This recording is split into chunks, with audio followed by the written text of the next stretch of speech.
Welcome to the Peter Garrett YouTube channel where we talk all things current affairs. And today we're talking about shootings and assassinations. The question I've got is, has the world gone mad or has it always been mad? Over to you, Peter.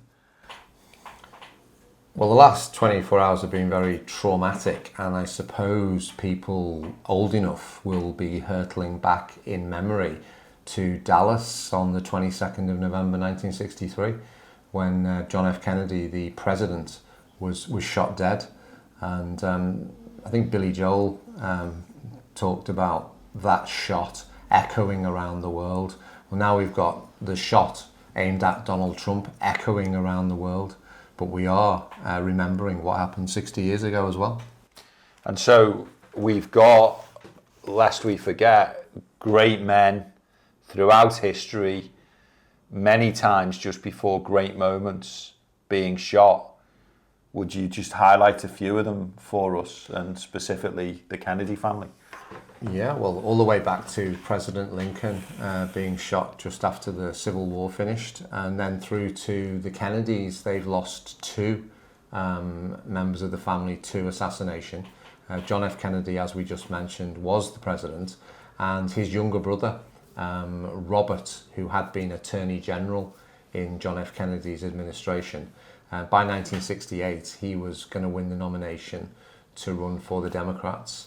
Johnson had decided, for reasons that I might go into, not to run again, and RFK was on the way to the White House, but a hail of bullets cut him down in a hotel in California in '68, and the rest, as they say, is history. So an interesting question that arises is this notion of people like to ask why. So, why assassinate JFK? Why attempt to assassinate Donald Trump? How can people deal with this question right now? Yeah, I think paradoxically, we're probably clearer about the motives that led to the assassination of John F. Kennedy 60 years ago than we are as to the motives of the shooting at Donald Trump. In the case of Kennedy, I think two key themes. One was his attitude to the printing of federal dollars. He didn't like the fact that money went to the Federal Reserve every time a dollar was created. And federal's a misnomer. It was just a cartel of 5 families. They owned the Federal Reserve and got paid a coupon on every dollar produced. Kennedy didn't like that. He wanted to print his own government dollars. And his dad, who was a businessman, said to him, they will kill you for this. Also, a smoking gun. It turns out that Kennedy was managing a staged withdrawal from Vietnam, and the document that reversed Kennedy's decision to withdraw from Vietnam was actually produced on the 21st of November 1963, and that is very suspicious because Kennedy was still alive for another 18 hours after that document was signed. Who was it in the power matrix that knew that Kennedy wasn't going to be around to countermand that decision? We must guard against the acquisition of unwarranted influence, whether sought or unsought, by the military-industrial complex. And of course, the military-industrial complex, they were very, very keen to continue the war in Vietnam because it was producing hundreds of billions of dollars. So we look at the question, why shoot at or why assassinate?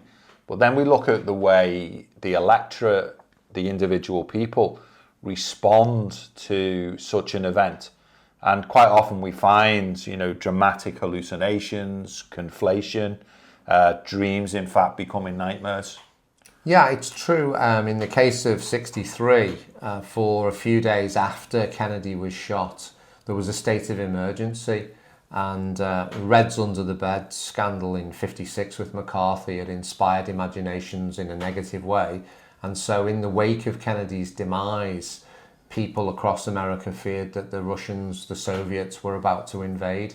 And we've seen similar paranoia around 9/11 and to some extent 7/7 in London, which was clearly a false flag operation. But that also inspired people to be terrified. So we started by asking the question, has the world gone mad? Has it always been mad? But the word mad actually can be broken down into making a difference. So how can these shootings and these assassinations be used to make a difference? I think if we could appreciate the value of life, individual human lives are incredibly precious. There'll never be another John F. Kennedy. There would never have been another Donald Trump, whatever you think of his politics. Extinguishing unique individuals is a violation of telos.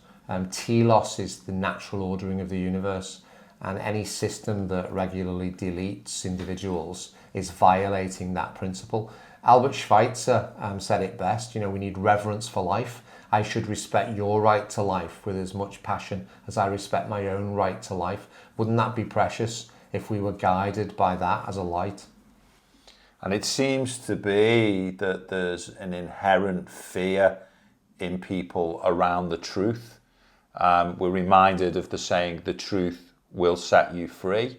It seems to be that these shootings and these assassinations are doing everything that they can in order to block the truth. Yeah, it's very hard to get hold of the truth. Somebody said a little truth is hard won. And if you look at what happened after Kennedy's assassination in '63, Johnson puts together the Warren Commission, and the Warren Commission writes thousands of pages, which does not illuminate the truth. My own view is that Johnson was involved in the assassination of Kennedy.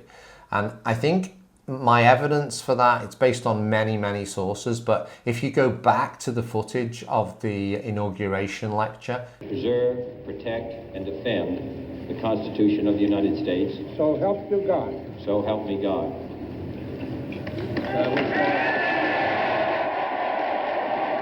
The first thing that happens when Kennedy finishes speaking, he turns and he offers his right hand to his vice president.